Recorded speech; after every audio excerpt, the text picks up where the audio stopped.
that's a triple play. New episodes, I couldn't wait.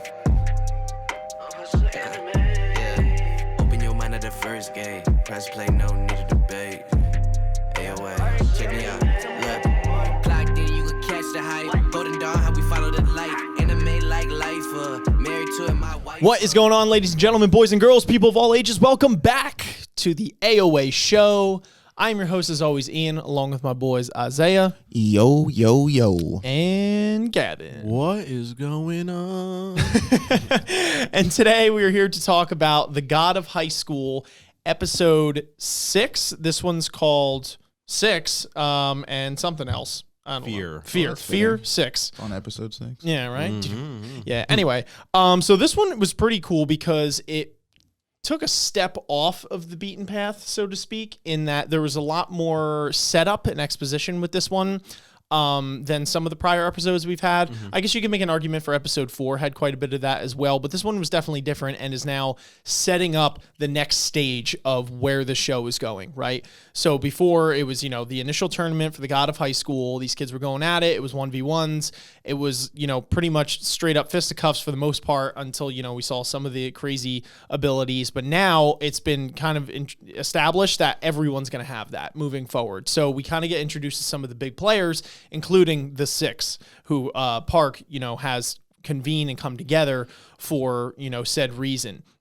So the next tournament is going to be set up. It's nationals, and this time it's going to be teams of 3. How ironic and lucky for us, because Wait a minute, we have 3 protagonists. Yeah, oh that's my crazy. God. So now all 3 of them get to join in on the fun, obviously. But anyway, so hopping right into the episode here, the first thing that we see actually is Tae-Jin, Mori's grandfather, who is kind of just like chilling in the middle of the woods and then gets approached by this cult, essentially, that we don't know exactly everything about as of right now. But clearly they got beef with him in some way, shape, or form. And they're like, hey, how about you not be against us? I think this was stated in one of the previous episodes, that there's some sort of deal where they tried to get him to join their side and he refused. And I don't know if it was he used to be part of the cult and then defected, or he's never been a part, but they've just been trying to persuade him to. But it's definitely something to where, because that he's the one that Park refers to when he was talking about Mori earlier, and he's like, oh, he's related to this guy. He's got to have that same lineage. So, they wanted him for something. And the cult leader even says you should fulfill the destiny that God has set upon you. Clearly, his lineage means something to the cult. And then the coolest thing is his rebuttal to that whole response. And he's like, "That's why I taught Jin. Just do what the fuck you want." Because obviously that's what he's doing. He's like, I don't care what destiny I have. I'm gonna do what the fuck I want. It's like, dude, I'm out here smoking weed. What you talking about? I'm out here trying to live my life, trying to be my best me. All right, get out of here. If that's not admirable, I don't know what is. Because they're like, you have a destiny called upon you by God. And he's like, I'm going to just do what I want. Like, that's it.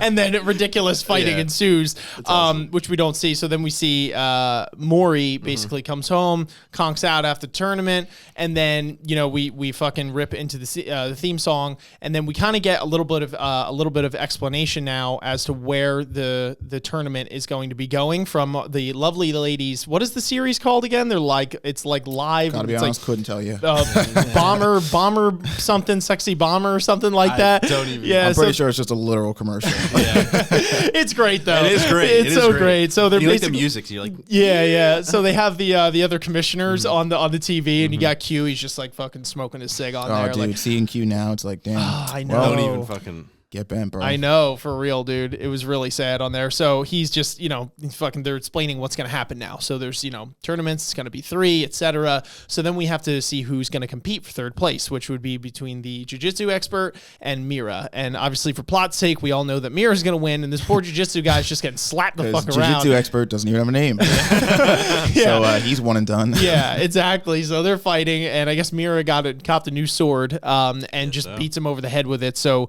he's out, essentially. And that means that Mira now has secured her spot as the third teammate with Mori and Dowie to proceed into nationals, which is really cool, right? And she kind of has the thing where she struggles throughout the course of this episode, which I guess we'll get into in a little bit, where she kind of suffers from this, okay, am I worthy of this? Because it was like some weird rules change why I got in. I don't think I'm strong enough. Yeah, well, because technically she lost to Dowie the last time, and, you know, through this, like, backdoor win, now she's a vet. Like, she is a part of their team, and she's like, well, should I? Because technically I lost. I know I'm not stronger like she's than them. earned the win. Exactly. Rather than it was given to her.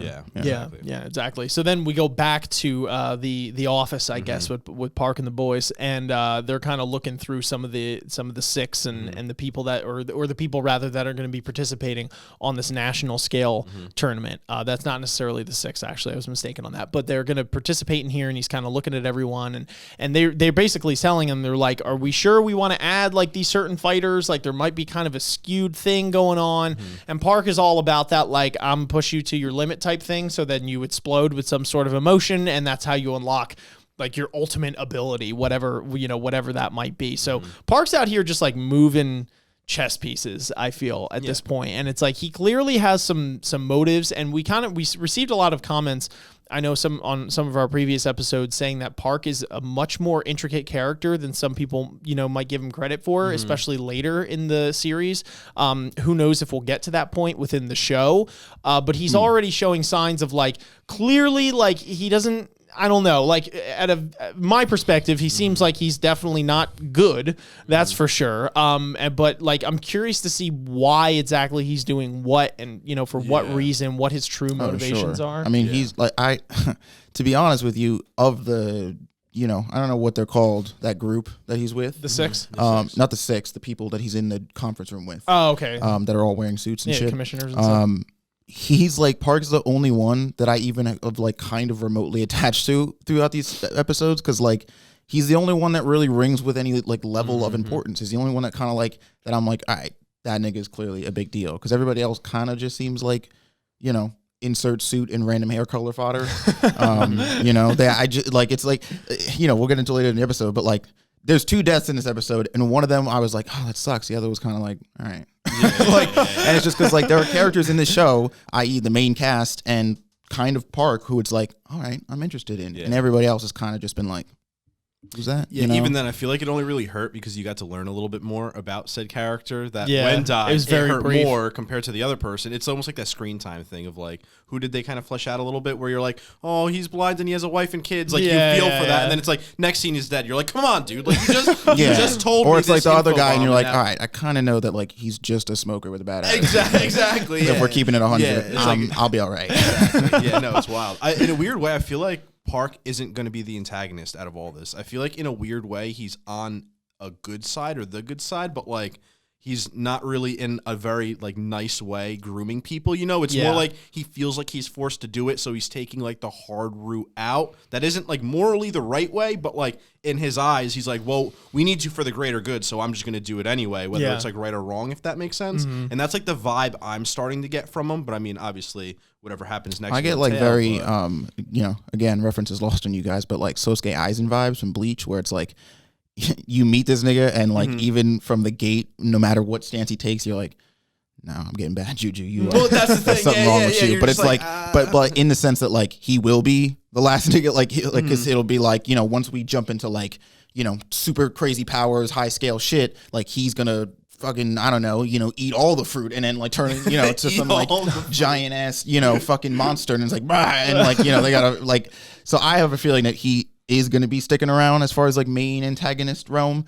Interesting. But I don't know. I just, again, from the gate, it's like everything, everybody else in the, in that group of his has like shown some level of like questioning what's going on. They're like, what the fuck are we really doing here? Or like, is this? And Park has been the only one who's like, we got to do this. And they're like, but Park, we got to do this. And it's like, okay, nigga, like clearly the stakes for you are a lot higher than it might be for us. That's why I'm interested to see who the people are that are coming against them, which was briefly shown in this, because I think that will really be like the determining factor on like, are these people even more batshit crazy? Right, Like, is this yeah. justification for his mindset, or is he just trying to go batshit crazy? Now these are the good people who are trying to like justifiably like put him in his place. So like until we get that fleshed out, like it's up in the air at this point. But like, it's interesting. Yeah, no, for sure. I find him to be a very interesting character. So we go back to him in a second, but Mori and gang are crossing the street. They're having their funny banter. Mira's getting annoyed by Mori, and that's when Mori crosses paths with one of the six, who is like the old man guy, like fit the role of that character. He's got one arm. It's like this wild character design. So then Maury's like, well, that was weird. And then they kind of continue on their way. And then the old man goes to Park and they have this banter. And that's when you find out he's part of the six, because they do that shit where it's like, I haven't seen you in a while. And then like kills him, you know what I mean? Type thing. And then you realize that Park is like shadow clone jutsu, bitch. You know what I mean? And then he's like, if like every nigga you have met but haven't seen in a while, like tried to kill you when they meet you. It's like, dog, gotta be honest, I wouldn't have called to meet you. I wouldn't. Like, hi, how you doing? How's your wife and kids? You just fucking shank it's them. like if I "That's knew right, that bitch." this was a possibility, I would have just done like a Zoom call. I wouldn't like this wouldn't have been a thing, because like my life is at jeopardy just from calling you up. Like I can't. That's crazy. No, 1,000%, dude. Yeah. So he, does that. And then it also is the typical anime thing, right? Where he stabs him, and then like he figures out that he does the clone thing. And then he's like, Park's like, you're getting slow, old man. And he's like, I wasn't even trying. And it's like, were you though? Like, were you sure? You're sure you weren't? I was giving it exactly 30% of my effort. Like, dog, It's like, that was shut literally up. just my left big toe. Like you're not even at my level. And it's like, I don't know how to gauge who's right and who's talking shit here. And I'm just kind of like confused. Yeah, for real though. So anyway, they go after that, introduction. They go inside and they're talking about Tae-Jin, who, they're like, his grandson's here, and like clearly this guy has a lot of, shit going on with him, and Park's like, that's why I'm here. And it's like there's a lot of this behind the scenes that we haven't gotten fully fleshed out yet, but you just obviously know that there's something important to do with him. And so they're like, how's it gonna go? And then that's when you figure out the old guy said that Park was his pupil, and that he also wanted to take Mori on, it seems, as his pupil as because well. he survived the fruit. So exactly. Right. So clearly this guy has been around the block, and I'm assuming this old guy, if anyone, probably has a lot of history with Maury's grandfather, if I had to guess. So then we go back to Maury's grandfather now, who is fighting, I guess, well, it's not really a fight, it's a slaughter with the cult. And he's like, you guys made me fuck up nature. And then it just, like, the shot pans out, and, like, he literally just obliterated half of It's the like some, like, fucking plane. Saitama punch type Yeah, shit right there. dude. It's wild. Like, okay. And, like, all of them are just down for the count. And then it's funny because, again, in typical, like, anime antagonist, like, style thing, he looks up, all of them are on the mountain, and was like, what's up, bitch? Like, if we wanted to, we could have come down there and whooped your ass, but instead I'm gonna summon this sword from Like God 90 feet away. And they're like, dog, you don't even know. If I was right next to you, I would whoop your ass. And it's like, really? Okay. He's like, come over here and do that. But again, it's just funny because, like, you have like your Moris and like the Miramoons, which I feel like are so much more grounded when you watch them fight, because for the most part, most of their fighting is straight fighting, right? And you're like, oh damn, like Mori's getting stronger. Do you see how well he handled that guy? Yeah. And it's like, then you cut to scenes with like Mori's granddad where it's like, I know this nigga's strong, but again, I lose the sense of like power scaling, because it's like, I saw him do a kick, but there's an earthquake in front of him. So I don't know if that was like the kick was strong or the fucking shockwave that followed it is really what, so it's like, I know he's strong, but it's like, I lose this sense of like, it's like if I had seen like 100 niggas knocked out, in the ground in front of him, and he's like, oh, it's like, all right, he manhandled 100 niggas. Like that's tough, but it's like, no shit, they're all dead. He fucking sent an earthquake after them. Like, if I had to guess, I'm saying that, like, in terms of power scaling, he's got to be at the top echelon. Like, he is top 3, if not the top. Oh, I'm sure he is, but that's my point. Is it's like it goes from like Mori, Mira, like Han, and then like we just know he's somewhere up here, but it's like this gap that's between them makes me like, all right, I think it's a very large gap. Yeah, to be honest. I think it's a very large gap, because we also witnessed Park literally flatten an island with his hand. With his hand, smacking it on a desk, like he's like, Hawaii, but you're like, all right, like Jesus Christ. That's what I mean. It's like, how do we get to how are we getting up there? Well, the fruit supposedly is the key in some sense. I mean, don't to at least know. access that power in some way. I think, well, somebody had commented, or a couple people, and I don't know if the fruit is necessarily what gives you that power. I think the fruit is more of like a test where it's like, this should kill you, and you're going to see, and if you live it, you're worthy to then obtain the power. Yeah, I don't know if the fruit kind of itself like gives Tower you of that. God, where it's Yeah. like when they use the Shinsu as a way to test you, and it's like if you can handle this level of Shinsu, you Yes. have the potential to use all the powers that like you Yeah, can yeah, use yeah. with Shinsu. Yeah. So then I wonder what is going to give them the power, because obviously something needs to fucking be inserted or given to them, because at the point Yeah, they're I'm at sure now, it'll be some, it's you not know, some normal Zenkai training boost shit. moment where it's like, you know, Yeah. equivalent to whatever shonen you want to insert, where it's like, Oh, yeah. you have the power now Yeah, to exactly. summon gods, and it's like, Yeah. "Rah!" So it's interesting too, because they descend the sword of doom upon upon him, and it actually it says, "I know not whose child it is. It existed before God." So I don't know if that's supposed to be symbolism for something, or it's just like doesn't mean anything. Like it's just throwing you for a loop. Who the insert culty dialogue. yeah, here. right. Like who knows, right? It could be anything. What can we write on the sword to make it just sound batshit crazy?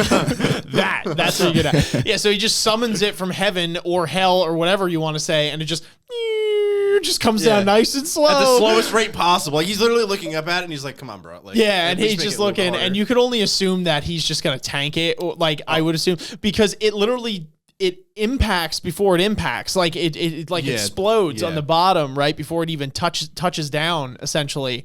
But that was interesting, and Yeah, I mean, you got to know. make it a cool moment, because why run away like a normal human being that sees a sword out of the sky and not just be like, dude, I'm going to eat it and make you watch so you feel less significant about your life. And that's exactly what he's about to do. And then all these cultist guys, they're literally going to probably watch from from that fucking hilltop, and they're going to be like, I'm out, and they're all just gonna it's gonna show a scene where he looks up and it pans to him, and they're all just walking away. They're like, all right, dude, I'm done. Like one guy's like, yo, was that our fucking best trump card. move? And it's like, yeah, and it's like, all right, cool, we gotta Yeah, go. yeah, exactly. How much you want to bet though that the top guy's still gonna be talking shit? Oh, yeah, he's still gonna be 100%. talking shit. You know he's got Vegeta vibes on him, where he's just like, that's all you got? And it's like, dog, he literally just ate that sword. What do you mean is that all he's got? He's gonna kill you. Oh man, this shit was great. So then we go back to Mira for a moment, who is just doing normal daily things like taking a shower, contemplating life, going to the grocery store. All And shit it's- I do. Yeah, right. And it's basically like, oh, am I strong enough? And kind of is having these doubts. So she meets the announcer, whose name evades me in the moment. That, you know, at the grocery store, which is funny because it's like, you know, you see someone outside of work and it's like, hey, you know what I mean? Like, see him out of their work. Oh, you're like a human being who like does human stuff. Right. Cool. Yeah. So she sees him with his family, and I guess it's like I don't know if it's, you know, they're just hanging out at the park afterwards. So they go to the park, and you find out actually that the announcer is blind, which was at least if it was stated, I missed it, but I did not see that it was stated beforehand. That It's he was weird because blind. then I try to think back to all the scenes he's been in prior, Yeah, if there yeah. were any hints, and it's like now that I think about it, he like doesn't really do anything that would indicate that he is blind, right? Like all the times he's on in the stage and stuff, and he's moving, like it's not like he's like pointing at things specifically or doing something that would indicate that he is looking at something. Everything he kind of does, you could, I think, write off as like he's reacting just to the sounds and shit that he's Yeah, hearing. Well, exactly, and that's what's cool, because he reminds me of like Toph in a sense, especially when he encounters that teddy bear fucking person, whatever his name is in the future, where like immediately he turns around because he knows he's being followed, and he's like, yeah, I could tell from the scent that like you were there, you know. Yeah, So yeah. it's like through all of his movements, it's as if he wasn't blind, which is interesting, and it's like I feel bad because I remember a couple episodes ago when we were like contemplating a ref even being there to begin with, you know, and like initially when they said, oh, he's blind, I was like, now I just feel like a dick. So I was like, oh, what's the point of being a ref there if they're not going to do shit? Like, oh my god, and I'm like, was he just blind and like didn't really know? Yeah, we were like, And then- this nigga can't fight. He's fucking practically useless. Exactly. And it's like, well, And then when that thought came into my mind, immediately the next scene, he just fucking breaks a twig and then just fucking like almost smacks like Mira's face with it, and then all you see is the fucking wind blast. Of by the way, that it's my, twig. that is my favorite thing in anime. Yeah. When somebody like goes to hit somebody and it's like, cool. And then like a shockwave happens behind him and it's like, that doesn't make sense though. But like it's anime. But regardless, you see that and you're like, oh shit, like you are strong and being blind does not affect you, so you are allowed to be the ref now. Like it was like a whole like mental psyche thing where I was really upset. I felt like an asshole, and then I'm like, well, no, it's fine. He can apparently just do fucking anything he wants. So and now he's dead. Good for him. Full cycle. Yeah. And now he's dead. That's so depressing. Oh well, that's not funny, but yeah, you know what I mean? I'm like, well, shit. Rest in peace. But so we go and kind of with Mira, also Mori and Dawi are having their own conversations / training montages or like moments of inspiration or whatever is needed, or whatever you want to call it, all kind of at the same time. We're bouncing between these scenes in preparation for the national tournament in 2 weeks. So we go to Dawi, who's talking with Park, who seems to have this interesting relationship with Park, I feel like, out of the three, where it's like he just kind of goes and talks to him. Well, you know what I mean? It might have been because like Park had that kind of hand. I think it definitely was. It definitely was. But it's just interesting that it's like out of all the people that these people encounter, he's just like in his office, and it's like, well, what do you want now? I don't know. It's funny, right? Like Dawi to me seems the most. I don't know. He seems the most with it in a sense too, because when they're talking, he eventually is like, "Hang on, I got a question." I don't know why anyone else hasn't said anything, but there's been demons spawning out of these people, and I'd really like to know what the fuck is going on. I was going to wait to ask you, but I feel like this is the perfect opportunity to do so. You know why? Park is technically one of the sixth. I guarantee you that I don't guarantee you, I don't know, but he might be a disciple or like the new like prodigy of Park. Like Park might be his mentor now moving forward. You think? In terms of like trying training to train and stuff him like to that. be the next Tiger Cub? Yeah, because Mori has one of the six that he is going to be like, that has as a mentor, who was Park's master, and now Park is also part of the six, so I couldn't see why Dawi wouldn't allow like that could Park make couldn't sense. be his mentor. Yeah, so that can make sense. That might be like sense. alluding to something in the future. I think, I mean, and it's definitely obvious that like again, Park amongst any of the people I think that are adults, right? That Han could go to. It's like, are you going to go to Park or are you going to go to blue-haired nigga number 2? Like, you know, it's like I'll go to Park. Clearly, kind of knows what's going. Because again, Han of everybody that's going on, it seems to be the one who's like, all right, so no one's going to bring it up? Cool. Last tournament, a demon was summoned. We're not just going to talk about that? Like, he clearly wants answers as to what's going on, or seems to be the most, like, self-aware. And he's like, I could ask blue-haired nigga number 2, but he's probably not going to know because he's blue-haired nigga number 2. So, like, I'll go to Park because Park is kind of running shit and, like, seems like he might know why a demon got summoned last round. 100%, man, which is hilarious. And then Park explains it, essentially, to him. He's like, listen, here on out, expect that, because like that's really what I got to tell you. There's some wild shit going on, like that's really it. Which is like the equivalent, I feel like, of your parent. You know, when you're like, Dad, where do kids come from? And it's like, well, son, it's a complicated process. You see, when life and death, like, what are they? It's the perfect BS answer of like, Park, why are there demons being summoned in this tournament? And it's like, well, you see, from here on out, life is going to throw you all kinds of options. It's like, that's cool. Not the answer to my question though. Why did a demon show up in the tournament last round? That was my question. And I love how Dawi just understands it for what it is and just doesn't even question it. He's like, you're just going to run me in circles? Cool. That's it. You know, that's it. And you know, and Park does see someone in Dawi now because he's like, okay, you know, because he asked him initially, he's like, are you going to continue or not? And he's like, you know, goes through this thing and he's like, yes, I'm going to continue. And that's when Park is like, these are the eyes of a man now. Like, he's definitely matured. He's got his like a little bit of a bump, you know, his immaturity level. Right. So we go to Mori as well, whose method of training is quite interesting, because if anyone in the show has ADD to the absolute max, it is Mori. He cannot concentrate on something for more than 5 seconds. So he's like, gotta train. And then it's just a montage of him running after cats, climbing trees, doing everything that like is not your typical style of training, you know, like maybe push-ups or taking a jog around the park.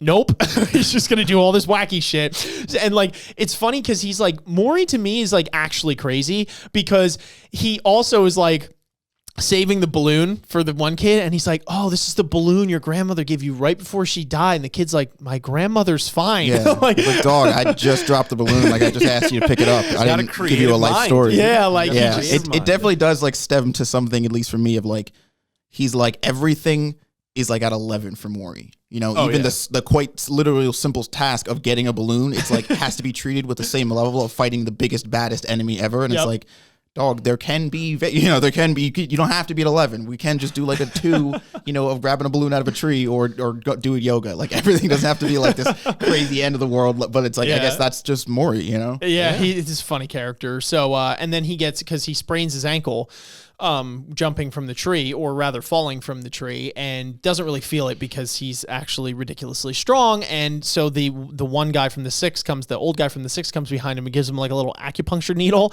and he's like, you're just ridiculously strong. That's why you don't feel it. And then you have to assume that guy then now taught him some techniques, because he uses it later on Mira, of how to kind of like quell that pain or make it so the muscles just snap too, or whatever the technique is. They just yell at them and the muscles go Maury back. definitely gets like the spark noted version though, because it's acupuncture is an actual legitimate thing you can do, and Maury's like, you're better now. And it's like, I think you skipped some steps there, my dude. That's not really how healing, sprains works. I mean, hey, not at all.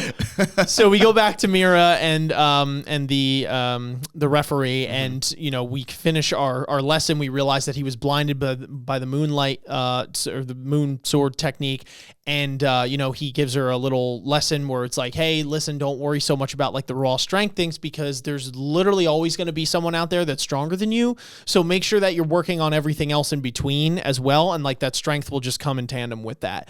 And so he gives her that lesson, which was really cool. She obviously takes it to heart, and then he's like, I gotta leave, it's the end of this guy handing out balloons. And then he goes to walk away, and then he goes to his wife and he's like, wait, get in the car, and she's like, okay, and takes the kid. And then we realize that the dude in the teddy bear costume is actually a psychopathic assassin, which was interesting. Which totally called it, because the second he came on screen, he was in the background while they were talking. I was like, I know there's no reason for a giant teddy bear to be here, or a giant Easter bunny to be free here. balloons on it's not free balloon Easter. Day. What do you want? So I'm like, come on, the guys, someone's got to do I'm the just deed. saying, bro, if I'm in the park on a random July evening or whatever the fuck, and there's an Easter bunny in the middle of the park giving balloons to kids, red flags are going off. I'm like, why are you here, though? That's a fact. Yeah, so that was interesting. So obviously then they get into a brawl, and we all know how that ends. So then we go to the blue-haired guy, and damn it, I forgot the kid's name, but he's got the hoodie on. He's part of I don't know if he was he part of the six? Did they say he was part of the he's six? not. He's one of the students that are in the tournament. He's one of the students. Yeah, okay, my yeah. bad. Computers. So They're actually on the same team. Yeah, he meets the guy in the blue who clearly has some like I'm a little crazy tendencies, because they have this weird like rivalry. Yeah, rivalry. Yes, like let's see whose so. dick is bigger, kind of like the park like thing. But it seems like something, and we've watched enough anime now. It definitely that scene specifically definitely feels like something got cut of it from the webtoon, right? Because I watched that scene 2 times, and at the end of this time, after seeing it, I'm still like, the fuck was that? Like, what was the point? Who are these people? Why should I care? And it's like, I feel like there was definitely some internal monologues and exposition that got cut, where it's like that probably would have made more sense had I read 100%. the webtoon. Yeah, 100%. They're kind of, it almost seemed like they were just kind of showing off their abilities at that moment. And it kind of seemed like a lot of these people, because now we're gathering all these new fighters, where it's like, we're either seeing what their motivations are, or if we're not what their motivations are, what they're capable of. Exactly. In some way, shape, or form. Right. Yeah. Like what kind of thing they can do. Exactly. Like it's kind of showing all their different things. Because then we go to the one guy, and he's bowing to his grandfather, and then the maid is going to watch after him, which is like, okay, obviously the maid is super powerful in some way, but he's got to defend a family name. And then we get introduced to the actual 6. So we have the magician, who is the grandfather of that kid I just mentioned. We have the Hulk, which is a bum on the side of the road. They just dropped him a card, and there you go. The third guy is like just part of a gang. They're just beating the shit out of someone. He is the loan shark, who just doesn't seem like he's all there morally. We got the divine doctor, who is the old man, and then we have who else? We have Rebirth, who actually I don't know if that was the maid or that was someone the we maid, didn't see. because the silhouette is of the maid, but then when it cuts to the next scene, it's of Park, and it introduces the tiger. So I think they didn't want to like show her yet, like, which is weird that they would even throw it in there then, because it's like, they're kind of like, who's that Pokemon? And it's like, it's Charmander, nigga. Like, I just saw Charmander a scene ago. Like, So, and then we have Park, who is the tiger cub. Yes. And actually, now that I'm thinking of it, besides maybe the maid, a lot of the 6 seem to be older than Park would be. Yeah. So it's interesting, because Park seems to be one of the young guys, amongst them, minus the potential maid or female, whoever that character is. So that definitely is saying something, because these guys have been through the ringer to become part of the 6. So you have to assume that he's just ridiculously powerful. Well, I mean, we know he's ridiculous. Exactly. But like from a young age, the separation is that, like, while probably just a guess, but that most of the 6 had to like work for their title or made it on their own, so to speak. I think Parks is a little bit more has to do with like genetics and heredity, because that's been his whole thing, right? He's every time this tournament's happened, he's been specifying things like, are you going to be the next tiger cub? Is the tiger cub going to awaken? So I think his is more of a thing that gets passed down from person to person. So, which might explain why, even though at his age, it's, you know, probably half the age of most of these people, he's in the 6, right? Because it's like a power that's almost, you know, not to say that he's not strong, but that it's bestowed upon him, and then he works with that power as opposed to like, yeah, maybe inventing which could it. make sense. I mean, you know, he's just ridiculously powerful, and he seems to be younger out of the folks. So there's definitely something interesting there.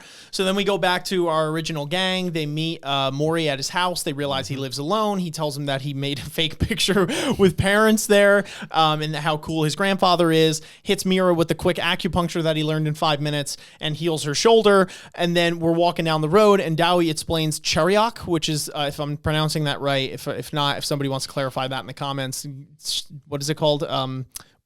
Phonetically, right? When you pronounce it. Yeah, if somebody wants to do that, that'd be great. Thank you. But Dowie, again, you know, it's funny. He's more with it. He's like, I have pretty good sources that indicate that this is going to be the norm from now on, so we should probably get used to it. And Maury's like, I don't give a shit. I'm going to do what I want. And Mira's like, well, we don't have a choice anyway. And so it's like, all right, fair enough. That conversation's over. So then, you know, they continue on their way. And then we get back to now the tournament, I guess, which is starting, where they're introducing the groups of 3, which there are quite a few of them. And because this show is only going to be X amount of episodes, I have a strong feeling we're not going to be able to see all of those fights, which, you know, kind of sucks, but that's what the webtoon's for, I guess, or the manhwa rather. And we noticed that we have a new announcer this time. And I was wondering if it's just like, okay, like they gave him the job because it's a national thing, and, you know, our other homies got, like, you know, the other thing going. Or he's mentoring one of the teammates. Yeah, like, so who maybe knows? That's not fair. He just wants to take a break, you know. But it unfortunately is not because of that, and it's because he is taking a break, but it's permanent. He died. Yeah, he's taking the permanent rest, and the guy in the teddy bear suit, which is part of Nox, killed him.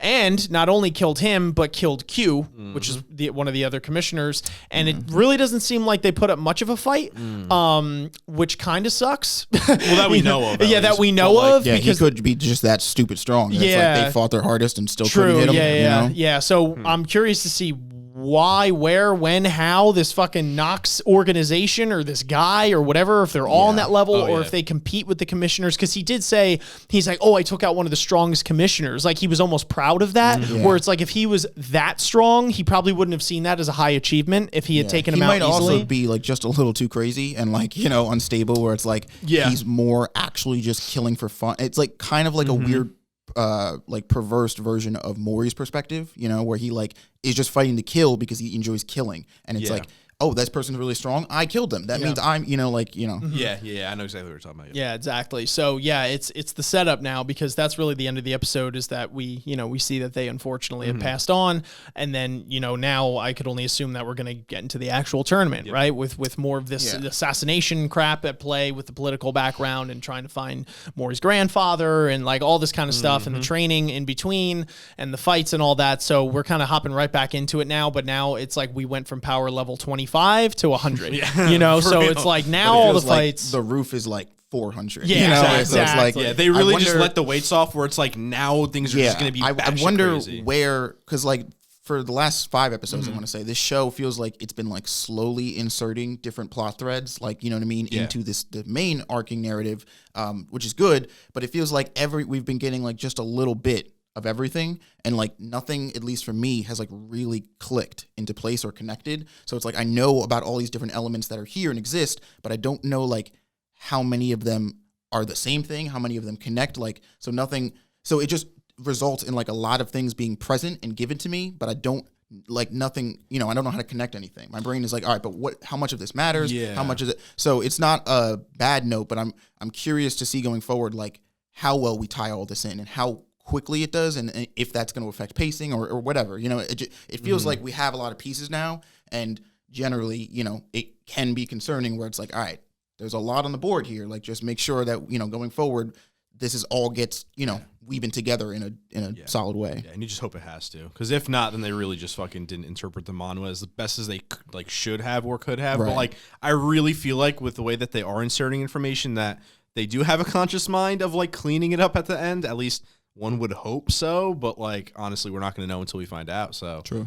hope for the best. If you fuck it up, I'm gonna kill you. So let's do this. That is the motto. That is the motto, dude. But no, I am ready for that next episode. So dude. am When they I. actually have that tournament fight and all these teams are going at it, dude. Ooh, that's gonna be sweet. I want to see the guy with that big ass axe. Yes. Like when we saw him, we're like, yo, someone with the real fucking weapon is now fighting, not like a fucking bat or a wooden sword. Like get me. Although some- we know Oh. that your weapon clearly although is it not doesn't the matter. justification for how good you are. 'cause fucking Han could break that axe with his pinky. I do understand that, but I don't know. I kind of want to see someone just get like fucking like just chopped up. I don't know. We haven't seen that shit. Gavin, I think you're in this tournament for the wrong reason. It's like, damn, there's a lot of strong fighters here. I want to get. Gavin's like, yeah, I want to see someone's head get ripped off their body, and it's like, You're Gavin, why don't you go perfect for sit one of the outside? people in the stands because Yeah, those yeah. people are Oh, crazy. yeah, dude. They Or just the want. cult. It's like, You're perfect for the stands because they're crazy. They just want to see blood. They don't give a shit. Yeah, dude. I want to see it. Nah, either that, or yeah. it's like you could go during the cult. I'm sure they'd love to have you. Oh yeah, no, thank you. I'm good. No. You don't get the choice. Okay. Yeah, right. Yeah, right. They just show up at the door. They're like, hey, and they're like, oh shit. Anyway, folks, that's all we got for you today on this episode. I hope you enjoyed our discussion on it. Let us know your thoughts in the comments down below, what you thought of this episode, what you thought of our discussion. If there's any clarification on things that we may have missed or that are in the mon with that without spoiling anything, of course. But as always, make sure you guys are liking, subscribing, hitting the notification bell, following on audio podcast platforms, on our social media, and hitting us up on Patreon. But until next time, we'll catch you on the flip. Peace. Later. Thank you so much for listening. Don't forget to like, comment, subscribe, and hit the notification bell so you don't miss our new episodes. You can follow us on Facebook, Twitter, and Instagram at AoA Podcast if you want to keep up with our content or suggest new ideas for the show. You can watch us on YouTube or listen to us on iTunes, Spotify, Google Play, Podbean, or more. Thanks for tuning in, and we'll see you guys next week to talk about all things anime.